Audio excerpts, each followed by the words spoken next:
ప్రధాని మోదీ పుట్టుకతో బీసీ కాదా? ఆయన లీగల్లీ కన్వర్టెడ్ బీసీనా?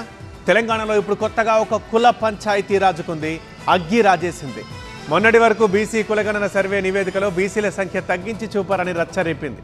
తాజాగా తెలంగాణ నేతలు ఈ కులాల కుంపట్లోకి దేశ ప్రధానమంత్రినే లాగారు. ప్రధాని నరేంద్ర మోదీ కులంపై సీఎం రేవంత్ రెడ్డి మాటలతో మంటలు పుట్టించారు.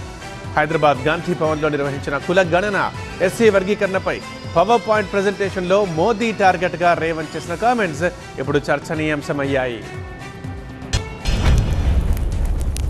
మోడీ గారు నేను బీసీని అంటాడు. మోడీ గారు వాస్తవంగా బీసీ కాదయా, లీగల్లీ కన్వర్టెడ్ బీసీ. నేను చాలా జాగ్రత్తగా ఈ పదం వాడుతున్నా, లీగల్లీ కన్వర్టెడ్ బీసీ. 2001 వరకు ఆయన ముఖ్యమంత్రి కానంత వరకు ఆయన కులము గుజరాత్ రాష్ట్రంలో ఉన్నత వర్గాలలో ఉండే. ఆయన ముఖ్యమంత్రి అయినాక ఆ కులాన్ని తీసుకొచ్చి బీసీలో కలుపుకున్నాడయా చట్టం చేసి. ఆయన పుట్టుకతో బీసీ కాదు.